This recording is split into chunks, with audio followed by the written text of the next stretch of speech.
It's time to step behind the scenes and take a closer look at the Owen Sound Attack. This is Bear Tracker Weekly. Here's your host, JC Coots.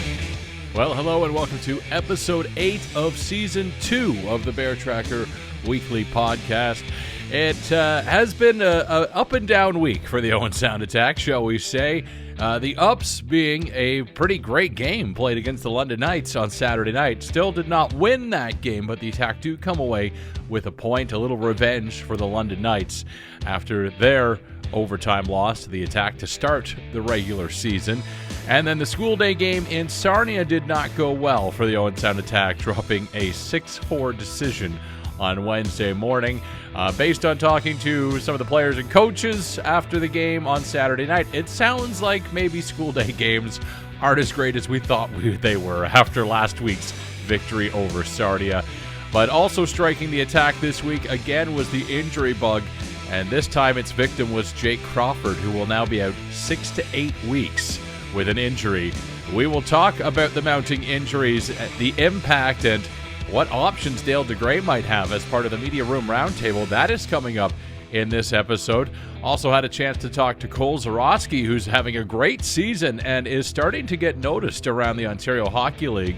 We'll ask him about what's different this year compared to last year.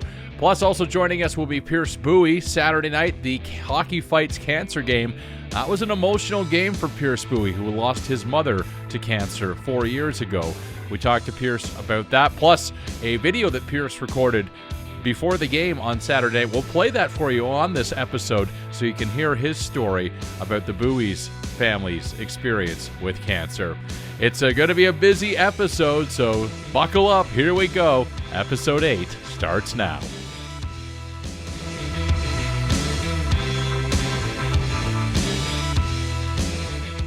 Up first this week is Pierce Mbuyi, who has been, again, lighting the lamp coming off of his OHL Rookie of the Year season. He is having another great year playing on the Attack's top line.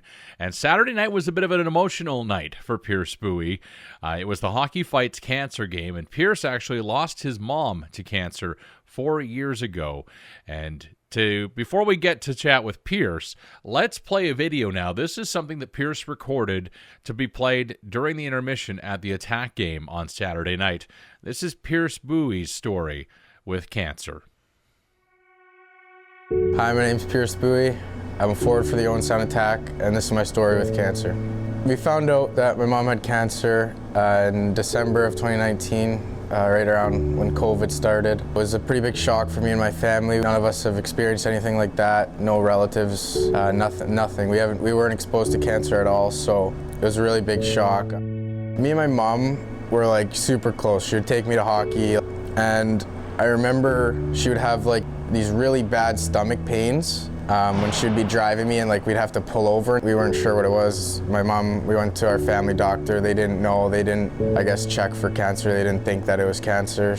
After we went to a specialist once it got really bad, and then they found it. We called the family meeting kind of thing, and me and my brother came down and they told us what was going on. We were devastated, obviously, you know, like we loved our mom so much, and for her to be going through that, and I don't know why it works the way it works, why such good people go through such hard times. Anyone who crossed her path loved her, and I was so young, like I said, I was only 11, so I didn't fully know. I just remember obviously crying and hugging her and, you know, saying, it's gonna be all right though, right? Like, it'll pass. In my head, I thought, you know, she'll beat it. You know, she has to beat it.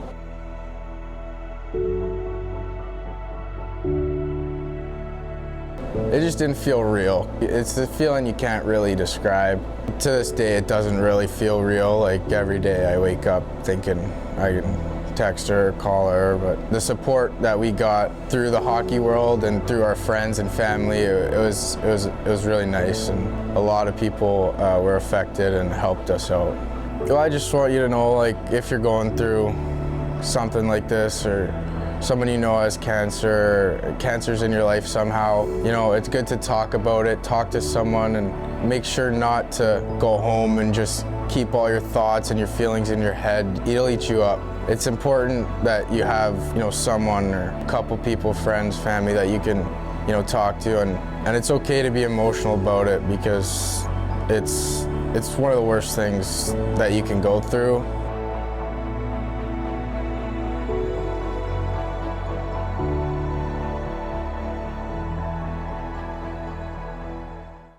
Well, it's obviously not an easy thing to talk about when you're that young, and having to go through that at a young age. Losing a parent is a terrible thing, but Pierce Mbuyi has definitely risen to the occasion and continues to make Mom proud wherever she might be today. And it's pretty an amazing thing to see. I had a chance to talk to Pierce after the game. Here's our conversation from the Bay Shore on Saturday night. Obviously a big game tonight for the Owen Sound Attack, with the London Knights going all the way to a shootout. Attack come up just short, but a great comeback again tonight. Harry Nancy getting the tying goal in the third. What was the experience like from your perspective watching this game against London?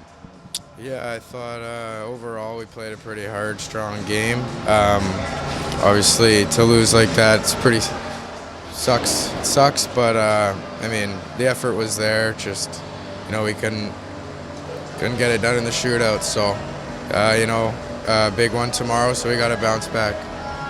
Injuries have really added up on this team now. You've got Jake Crawford and Masen Ray both out for an extended time. Terrian has, of course, still been out now for a while. So it meant tonight guys had to shift around a little bit. John Banks comes up and plays forward for a bit. You played center for a little bit tonight.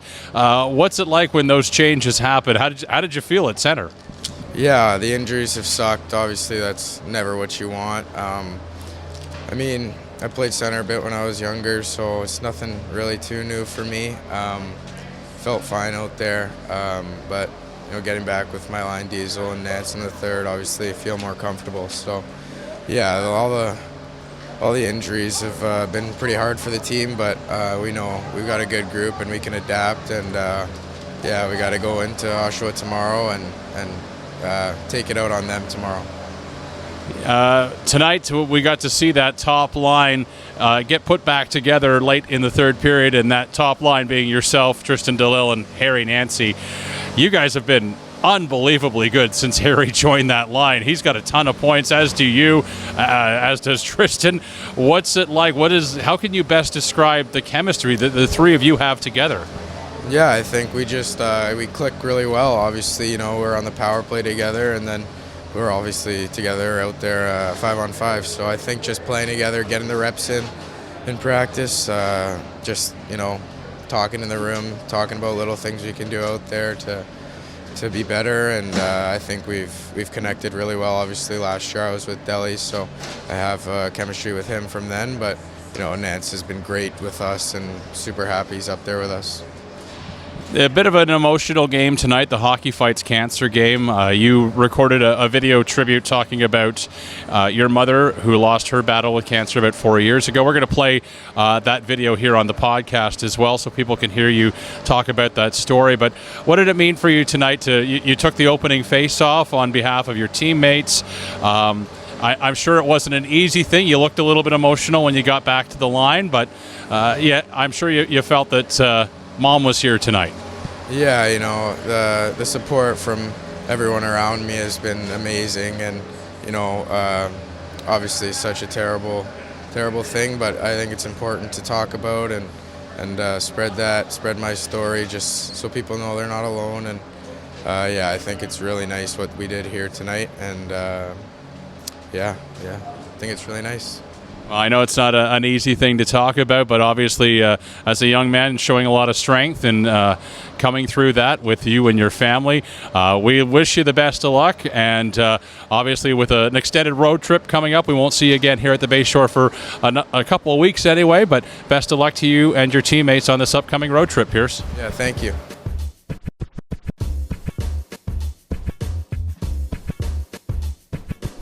Cole Zurawski continues to light the lamp for the Owen Sound Attack, picking up right where he left off last season. He's on the NHL radar as he heads into his draft year, and I had a chance to talk to Cole after the Attack's shootout loss to London on Saturday night. Close one tonight with the London Knights. You guys took them to overtime and beat them in game 1 of the season. Tonight they get a little bit of revenge, but a comeback for the Owen Sound Attack. How did things look from your perspective tonight? We got a good group of guys in our room. It's always no quit. So when we went down there, nobody quit. Nobody thought we were going to lose. So, it was a hard-fought battle. Unfortunately, we couldn't come out with the W, but we tried our best and we worked our hardest. So, yeah. The injuries are the biggest thing right now with the Owen Sound Attack. We found out this week that Jake Crawford's likely to be 6 to 8 weeks, the same kind of timeline for Masen Ray. We don't know about Jacob Therrien at this point. Describe how the injuries affect the game. We saw tonight the coaching staff had to put Banks up to play wing. Munnings came up and played wing at one point. Mbuyi was a center. Does that mess with things, or is that next man up mentality just kind of so set in stone that it's just easy for you guys to have to adapt like that? Like I said, we got a good group of guys in there, so if a man falls down, like you said, it's next man up kind of mentality. So, obviously it hurts to see guys go down like that, but hockey's hockey, so you got to play every game with the team that you got. So, I think we've been doing that really well. Like you said, we got Ray, we got JT, Crawford, they're all out. So, like you said, next man up mentality. We're working hard. Like I said, it's no quit. So, yeah. You've picked up right where you left off last season, scoring some huge goals this year and really showing how smart of a hockey player you are on the ice. And I think it's getting noticed. I don't know if you know this, but you were the prospect of the week this week on the OHL podcast. So definitely people are starting to take notice of your game. How's it feeling this season? Have you made any adjustments? Have you changed anything heading into this year? No, like in the summer, you just put the work in. Good things will happen. Like I said, we got a great group of guys in there, so they're always helping me out. They're always telling me what to do to be better. And I couldn't have as many goals or points or those stats. I couldn't do it without my teammates. So just gotta keep plugging away, and think good things will happen. After this week, heading into Wednesday's game, I think we were all thinking, hey, school day games are great, but then all of a sudden it didn't go so well in Sarnia. What's the perspective from a player's point of view on those early games, like a 10:30 a.m. weekday game? You guys looked sharp at home last week, not so sharp in Sarnia this week. Are we yay or nay on these school day games? Yeah, it's good for the little kids to know, get out there, watch big boy hockey.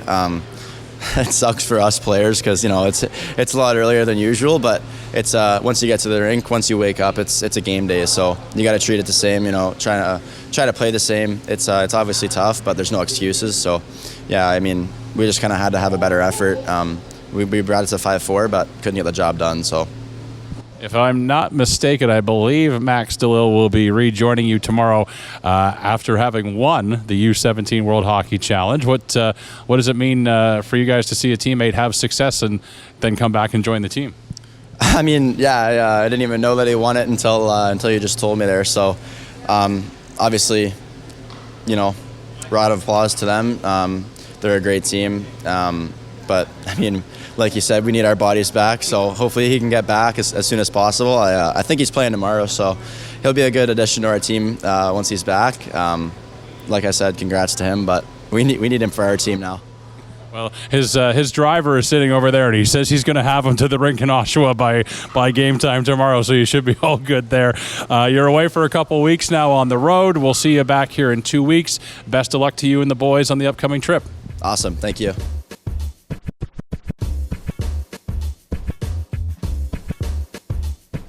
Well, with all the injuries the Owen Sound Attack have sustained as of late, it meant the coaching staff had to get a little creative during the game on Saturday night with how they doctored up their lineup, and there were some changes.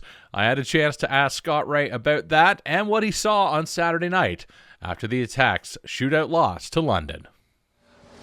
All right, Scott Wray, obviously another comeback effort for the Owen Sound Attack tonight, scoring late in the third to force it to overtime. Came up a little short in the shootout, but an outstanding performance by your goaltender, Carter George, tonight. What can you say about his game here tonight? Oh, I thought Carter's Carter. Not to take anything away from Carter, but when you're playing as short-staffed as we are, I'm more impressed with the depth of our lineup playing as hard as they did. Tonight you had to, as a result of the injuries that have popped up as of late, make a few decisions. That meant some assignments that players were not used to. John Banks playing forward, Pierce Mbuyi at center. I saw Blake Munnings play forward for a little bit as well. How do you think that the guys did when you've asked them to play or try something different to help the team win? Yeah, I thought it was tremendous, next man up mentality, and I thought they did a really good job.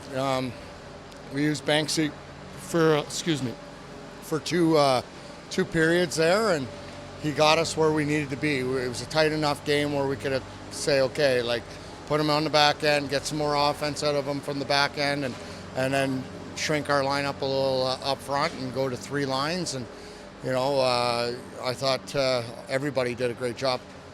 You've got some help coming with Max DeLille coming back might be against Oshawa tomorrow night, in fact. He might be right back from Nova Scotia. It's going to be a little bit longer before you see Crawford and Ray and Therrien we're not really sure about at this point. Do you think that you've got, with the depth that this team has, do you think you've got the right people to try to make a run until those other guys come back? Can it be an extended run, or is the need to add a body kind of there for you? Well, I think we have a lot of good character in that room, and we have a lot of good players. So, I coached a long time in this league and lost to a lot of teams that ran just 2.5 lines. So, maybe the one thing that they'll have to do is get a little more condition to it. I really like to spread out the ice, and I want to make sure my fourth line's getting 8 to 10 minutes. That's going to be a little different. And you don't want to run forwards into the ground and have 30 minutes on their stat line. But, as we try to weather this, guys are going to have to play a little out of their comfort zone, and they're going to have to play extra minutes that they might not be used to. And, it might take a game or two to really find their stride. But, I think we got the depth to do that. That top line, they got back together in the third period, and that ended up producing the tying goal with Harry Nancy, who's been just unbelievable since he joined that top line with Mbuyi and DeLille. What do you think of those three guys together? Well, they're magical sometimes, right? They can do so much, and they have great chemistry. So, that was the mindset all along, is get them back together. And, I'm sure Diesel didn't really enjoy playing with Banksy too much, but he's a good soldier, and he put up with it for 40, and he found a way to get a great apple there on Nancy's shot. And, you wish you could have went with that more often, but, we had to keep that O'Reilly line off the board too. And, other than that little, posting in by Waslin, I thought they did a really good job. You've got a bit of a road trip coming up now, 2 weeks on the road. It'll be a couple weeks before we see you back here at the Bay Shore. How do you prepare for a long road trip when you're a little short-handed with these guys? Well, I wouldn't say it's long for us. We'll be home, till Thursday, and then we were in London, and then we have Flint. I wish it was Flint then London, so you're on your way home. But and then we got Oshawa tomorrow, and we travel first class, and we do a great job of that. So not really worried about it. Other than that school game where, it throws you out of whack a little. I'm a firm believer now, after experiencing both of them, that it's easier for the home team. So for us, it's fun to get on the road. We do a great job of the meals and the camaraderie and doing some team bonding. So it's going to be good. We don't have 3-3. We have 2-2, and we're used to that. All right, Coach. Well, we'll be cheering you on from back here, and we'll see you and the boys in a couple of weeks. All right. Thank you very much.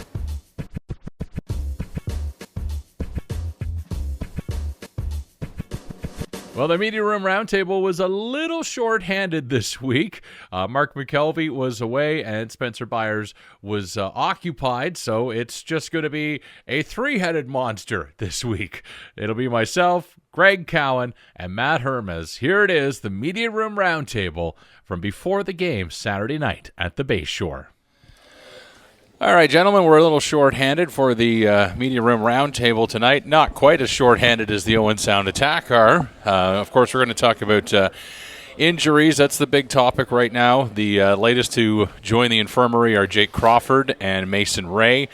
And it sounds like there's an extended timeline for both of them, which could be 6 to 8 weeks. So all of a sudden that puts the pressure on to Dale DeGray to try to figure out how do you fill those holes in the lineup. And Greg, you were talking to Dale this week, but it sounds like, it's been close, but not a lot going on right now. Yeah, so Jake and Mason are both dealing with fractures, so they're going to miss 6 to 8 weeks, roughly, depending on how healing goes and getting back on the ice. And, the pressure actually falls to the coaches because I guess Dale wasn't able to make a trade. He was trying, he said, before today's game. Max comes back tomorrow and is apparently going to play. That's a lot of hockey for him in a short period of time, but he's apparently going to play in Oshawa, so that helps you out a little bit. So because nobody came in this week, and it's on the coaches to be like, all right, you got a big short-handed lineup. How are you going to make sense of it all? And tonight, as we see, they got John Banks playing on the first line, so that will be interesting to watch. That is going to be interesting, although Banks with his speed and his skill might look great, or he might look completely out of place. We'll just have to wait and see. Matt, what kind of a sense are you getting about the team and where they're at with all these holes to fill in the lineup? Is this something that is concerning and puts more pressure on Dale to have to make a move, or is this something that maybe, given the flexibility and the depth, they might be able to ride this out for a little bit? Yeah, I don't know. I guess we're going to find out, right? This is game one of the second injury. Jake just got hurt in the game against Sarnia on Wednesday, and then Mason went down the game prior to that, Sunday against Erie. So it's kind of been bang, and we'll find out how it goes. And I didn't even mention the long-term injury to Jacob Terrian, which is sort of like the underpinning thing of this, the forward group kind of being, decimated in a sense where there's just not enough guys that are there right now. So we'll see. I think John Banks is an interesting player, and I had heard some other names battled around for potential guys moving up to play forward, but I'm not surprised that it's John Banks who's getting the call. You mentioned it. He's so mobile and so skilled already, and spends so much time playing deep in the offensive zone as a defenseman. So is there really, is there going to be much adjustment to his game other than he won't be the guy carrying the puck from behind his own net? Otherwise, he's already everywhere on the ice anyway. So it makes sense to me. We'll see how he handles, getting banged around as a forward, because there's a different type of physicality that the game offers to that position. But and other than that, Max Stalil is back. The issue is that you're right at the line now. So if someone else gets hurt from here, then that would probably be the point where some sort of move is necessitated, whether it's bringing in somebody on a junior B card or something like that, like notwithstanding a trade. But I think at the moment they have the player personnel to cope, and with Max Stalil back from U17s after today, they can play 11-7 and have 11 natural forwards playing their position and still have one healthy scratch in case of other circumstances arising. And this isn't new. We remember last year Max Belaisha played forward and scored a goal. Before that, Sam Sedley, attack fans will remember, had quite a long stint at center and looked the part of that position. That's kind of the same as John Banks, where you have a guy back there that's so skilled on defense. Part of you thinks maybe, Sam Sedley was playing 30 minutes a game on defense. You put him in forward at a different skill set, you lose what you had at him on defense. So with him on defense. So I think Owen Sound's going to run into that a little bit. I still expect Banks will be quarterbacking the power play, et cetera. But, yeah, interesting times. Another thought I had on this, not to go crazy about talking about injuries, but the OHL is so forgiving in a sort of sense of looking from 1,000 feet down. 8 out of 10 teams make the playoffs. Owen Sound had a great start to the season. If they have to deal with injury troubles now in November, December, it's probably not going to hurt them in the long run. Might take them out of that home ice advantage conversation if they really struggle. But I think you can deal with injuries in this league. It's not like you're going to be on the playoff bubble like you might be in a league where only half the teams make the playoffs or closer to that. I imagine that Dale's kind of between a rock and a hard place right now, too, because, number one, we know that the prices are high. We just learned that in the trade between Erie and Owen Sound. Michael Deck going to Erie for Wesley Royston, who scored his first goal as an attack on Wednesday down in Sarnia. So, obviously, you got high prices. You got a lot of teams not willing to necessarily deal in draft picks, potentially. And then you've also got the problem of if you do bring somebody in, all of a sudden that's an extra body you're going to have to deal with whenever these guys all come back. And it doesn't seem to me that Dale's much of a guy that rents players for a temporary time. Like, if he's going to bring somebody here, they're probably going to be a part of the team. You wouldn't just bring in somebody just to move them again. I don't think he has a history of that, does he? Well, no, and in my conversations with him on Friday or Thursday, I can't remember. I remember at the beginning of the season, I was one of the guys that said, I think they ship Carter out. I was like 90% or something. I said they ship him out at the deadline and start the next, whatever this team's identity is going to be post Carter George. I tell you, in talking with them this week and with the team's start to the season, I have changed my mind on that. I think there's a much better chance now that Carter sticks with his team, because Dale sounds like when he was looking for a guy exactly like you mentioned, he's looking for somebody that will be here long term, that will help this team, sort of like what he was talking about with Wesley Royston and those tougher games to play playoff time. And you're not talking like that, shipping out draft picks, not shipping out players, not moving players to get other players in, trying to ship draft picks to make a trade. To me, that sounds like somebody who's thinking about a deep playoff run with one of the better goalies in the CHL. So, yeah, I'm kind of shifted my I'm not usually wrong, so still a lot of time, but I'm just putting that caveat in there now early November, just in case I am wrong. I can say I caught it. Matt, what's your thoughts on that? Just kind of a tough spot to be in for Dale, and I don't know if you recall he's got any history of bringing in someone for a short-term solution. Yeah, I don't. That's why I mentioned, and I haven't had this conversation with Dale, so I have no idea if this is even on the radar. But that's why I mentioned the possibility, if things, if another injury were to occur, you don't have to make a trade necessarily just to make a trade. You have other members of your organization on the 50-man roster that they could sign to an AP card and bring in on a short-term basis. Somebody playing in the Junior B loop right now. I'm not going to start naming names. I don't want to create any speculation because I don't have any information, but that's another route that the Attack could go if these long-term injuries to Jake Crawford and Masen Ray get exasperated further with other things. But who knows? Maybe the bad luck is over for the Attack this week, and that's it. And Max Still will be back, and they can just roll 11-7. Third period, music plays, and Jacob Therian walks out from the tunnel like the WWE. You writers, it's Therian. That's what I said. What did I say? I was using the French accent like Adrien Mousseau would have loved.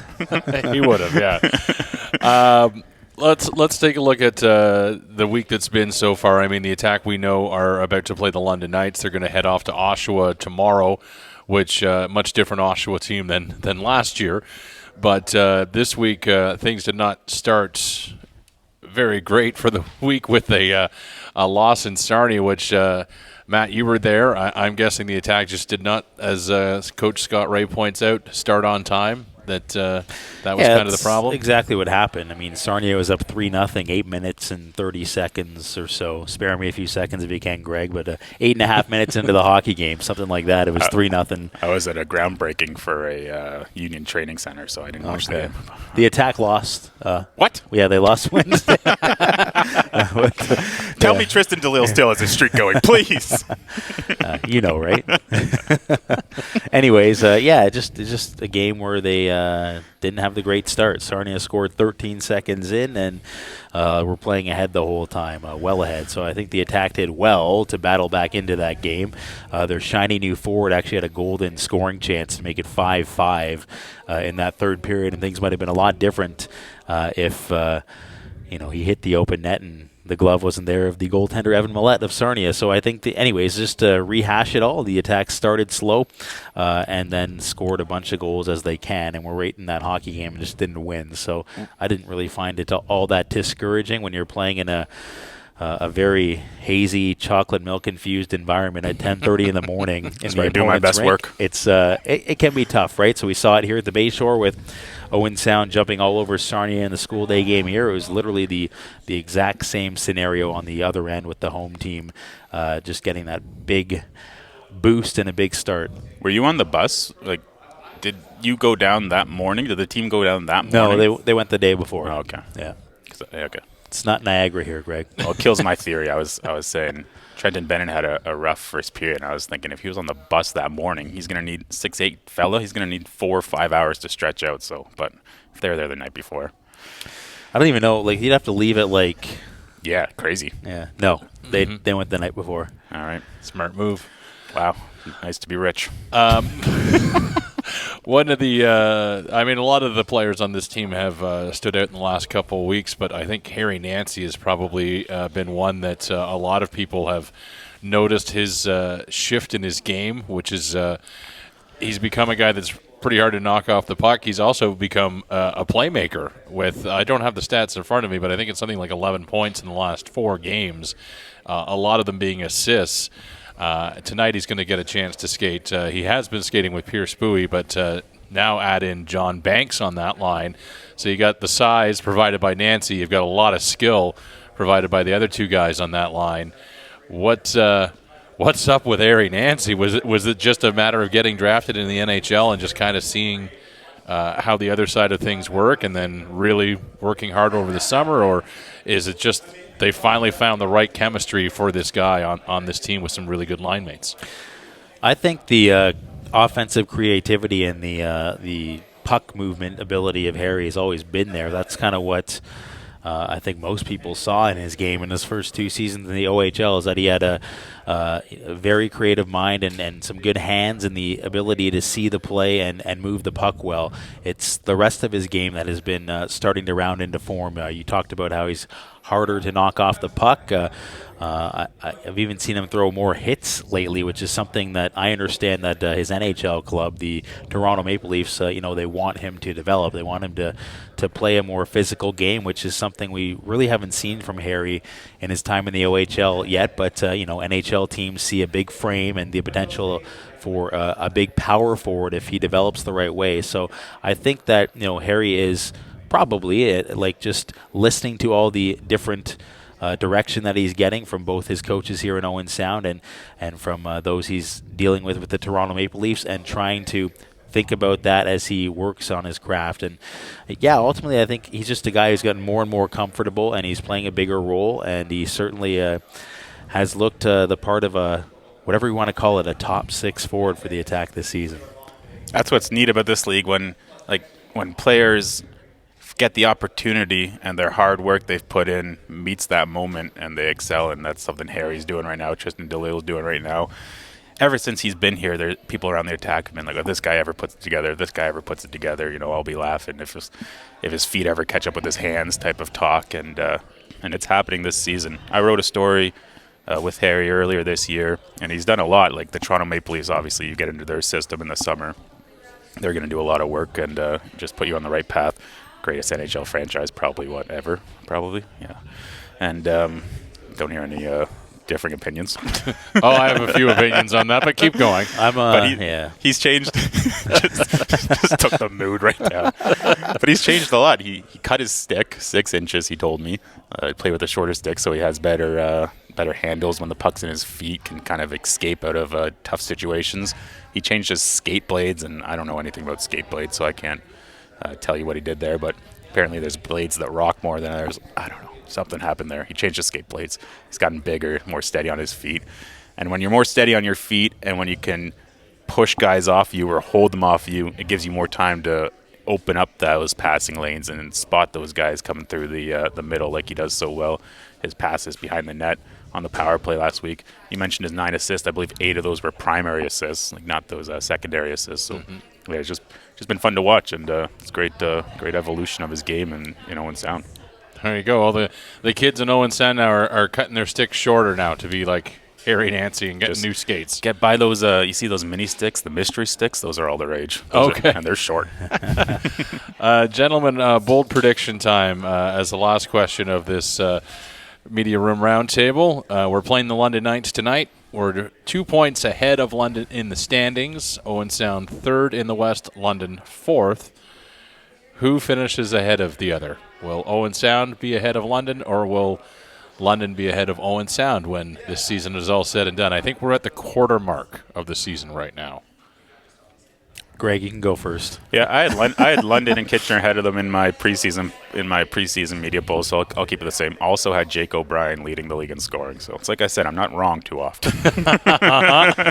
Well, then I'll keep my preseason prediction the same as well. I had Kitchener leading the Midwest in the preseason, and I had the Attack and London.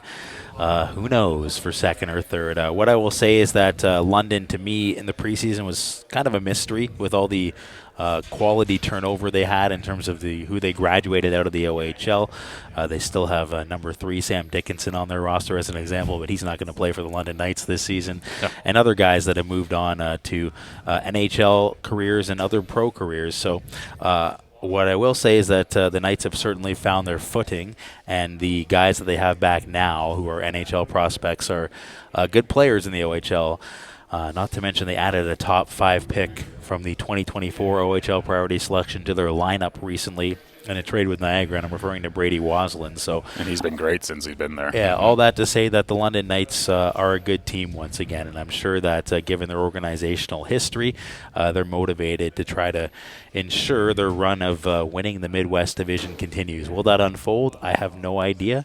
I'm not going to stray yet from my preseason poll. I will say that the Attack, I think, in the early part of the season have overperformed some expectations, but I always felt they were a team that if things went well this season, they could have a home playoff spot. So I'm sticking to that, and I'm just going to not answer your question because I like to do that, Greg. I'm going to sit on the fence, and then we'll talk again in March. All right, gentlemen. Well, thank you very much. 67. Yeah.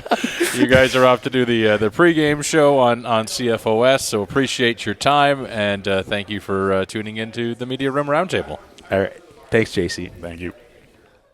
Well, there you have it. Another episode of the Bear Tracker Weekly Podcast comes to an end, and it was another busy week. A big thank you again to my guests, Pierce Mbuyi, Cole Zurawski, Scott Wray, and the Media Room Roundtable, Greg Cowan and Matt Hermes. Appreciate all of your time. Thank you so much for joining us this week, and thank you to you for listening or watching wherever you get your podcasts, and of course on YouTube and Rogers TV. We appreciate all the support. Make sure to subscribe and like the podcast, leave comments and reviews. That's always appreciated as well. And feel free to reach out to us on any of our social media feeds. Coming up next week, the Owen Sound Attack are actually on the road. They're headed out of town for a game in Flint. They've got Flint coming up. They've also got a game coming up against it'll be the London Knights in London on Friday night. So a quick rematch for the Owen Sound Attack. Flint they will visit on Saturday. Then Guelph on Friday next week before the Attack finally return home on Saturday, November 22nd to face the Ottawa 67s. They'll have an afternoon game on the Sunday afternoon, November 23rd, against Flint. Again, starting to see those Firebirds a lot lately. That'll be a 2 o'clock game at the Bayshore, which, of course, is another one of those skates with the kids after the game events. So make sure that you bring the kids and their skates and helmets, and you can get tickets for both those upcoming home games at attackhockey.com. Thank you so much for listening this week. We will be back next week. I'm not sure what we're going to do for the podcast next week. Working on some different guests as of now. Plus Moose on the Loose will be here next week as well. Always tough when the Attack are on the road to get interviews, but we'll put something together for you next week. Already looking forward to it. Already looking forward to seeing you at the rink. Have a great week. The Bear Tracker podcast is produced in association with Blackburn Media from the CKNX studios in Wingham, Ontario. Remember to like, follow, and subscribe at Bear Tracker Pod on social media and wherever you get your podcasts.